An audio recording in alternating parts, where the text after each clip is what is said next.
Alléluia, gloire soit en Dieu Seigneur, que Dieu te bénisse enfant de Dieu. Nous sommes à ce jour 6 de la semaine 2 de ce module 7 de l'école de réveil. Que Dieu te bénisse, ici le prophète Élisée Kouakou et nous sommes à un jour de conseil pratique. Rappelle-toi, nous sommes en train de parler de 3 choses essentielles que l'onction de réveil nous apporte.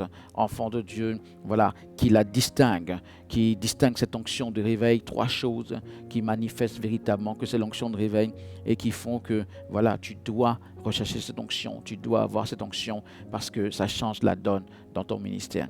Prenons la parole de Dieu en Romains le chapitre 8, le verset 14 où il est écrit « Car tous ceux qui sont conduits par l'Esprit de Dieu sont fils de Dieu ». Enfants de Dieu, voilà la 3e chose que l'onction de réveil nous apporte qui est complètement déterminante. Elle va pour s'emboîter dans ce qu'on a dit au jour 4, enfants de Dieu, lorsque nous avons parlé d'authenticité. Et là, effectivement, à ce jour 6, nous allons également un peu parler d'authenticité, mais nous allons parler surtout du fruit véritable. Enfant de Dieu, je veux dire quoi par là? Lorsque tu fais l'œuvre de Dieu, tu dois en effet produire du fruit pour le royaume des cieux, mais il faut que ce fruit soit du fruit authentique, du fruit véritable, enfant de Dieu. Pas un fruit passager, pas un fruit compromis, pas un fruit bizarre, enfant de Dieu. Qu'est-ce que je veux dire par là?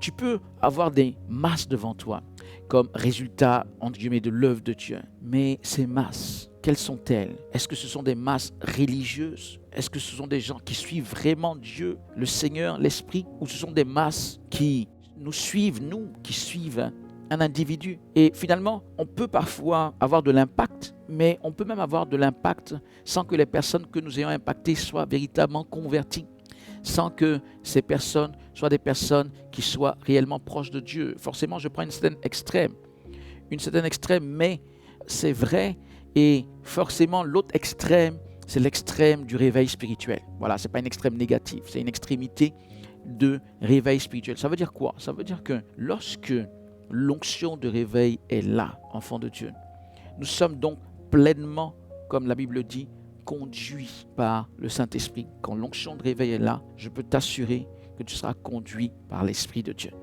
Et lorsque nous sommes conduits par l'Esprit de Dieu, c'est en ce moment-là que nous sommes garantis d'être véritablement des enfants de Dieu tels que le Seigneur le souhaite.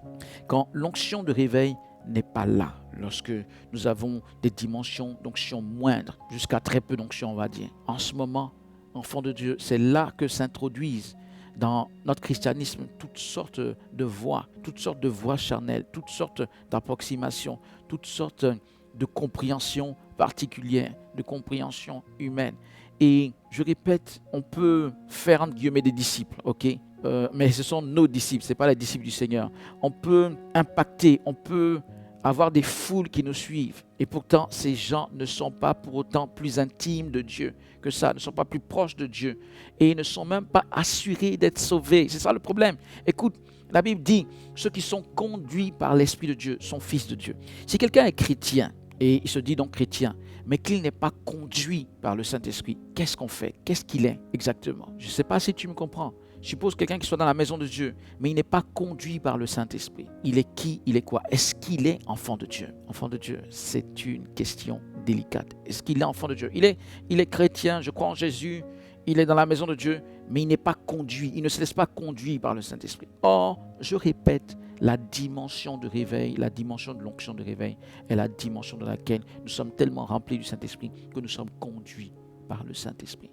Et nous sommes assurés d'être dans le bon lot. Enfants de Dieu. Donc, il ne s'agit pas, que ce soit pour nous-mêmes ou pour les gens que nous impactons, d'avoir des personnes ou d'être des personnes, enfants de Dieu, où on ne sait pas bien si ces personnes sont sauvées ou elles ne sont pas sauvées. Ça ne sert absolument à rien. Ça ne servirait absolument à rien. Même s'il y a des dizaines, des centaines de milliers, même si nous soyons bénis ou quoi que ce soit, ça ne servirait absolument à rien.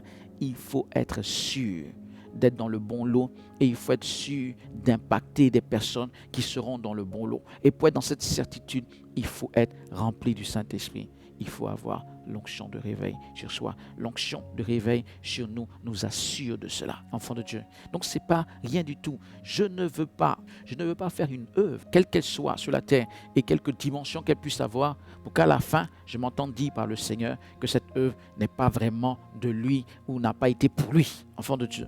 À quoi cela aurait-il servi? C'est gravissime. C'est du genre, tu as fait tellement de choses, mais à la fin, on te dit c'est zéro. C'est une tragédie, tout simplement. Donc, pour nous assurer d'être dans le bon lot, enfants de Dieu, il faudrait que nous soyons remplis de l'onction de réveil. L'onction de réveil sera tellement forte sur nous qu'elle nous donne aussi le moyen de rester en elle.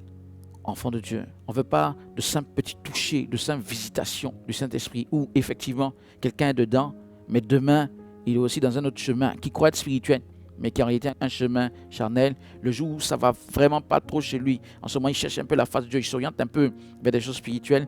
Quand les choses commencent à s'améliorer, il redevient charnel. Mais il est toujours dans la maison de Dieu, c'est ça le problème. Il peut ne pas se rendre compte parce qu'il est toujours dans la maison de Dieu. Il est toujours là à crier Alléluia.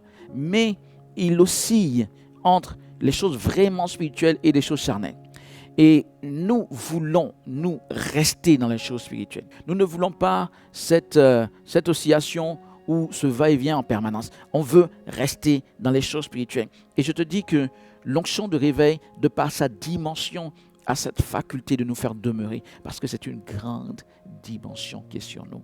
Par la grâce de Dieu, si nous acceptons sa conduite tout le temps, eh bien nous demeurerons dans cette onction. Et c'est ce que je peux souhaiter à chacun d'entre nous, enfants de Dieu. Nous devons avoir l'onction de réveil. Nous devons, par la grâce de Dieu, par après, la manifester pour que beaucoup plus de personnes en bénéficient. Que les personnes qui nous écoutent ou qui sont impactées par notre ministère reçoivent également cette même onction de réveil, enfants de Dieu. C'est l'onction de réveil dont l'Église a besoin. C'est l'onction de réveil dont nous avons tous besoin pour que nous soyons des chrétiens authentiques, pas des suiveurs de quelque mode que ce soit, de quelque position charnelle, de quelque déviation charnelle, mais que nous soyons remplis de cette onction de réveil pour suivre pleinement le Seigneur Dieu et être là où il veut que nous soyons plus tard. Que le nom du Seigneur soit béni. Prie 1 heure, enfant de Dieu, toujours par rapport à cette thématique, à savoir, Seigneur, remplis-moi de ton onction de réveil et fais que je sois puissamment utilisé par elle. Prie 1 heure, enfant de Dieu, à défaut, 30 minutes. Gloire soit rendue au Seigneur. Shalom, shalom. Le réveil est là.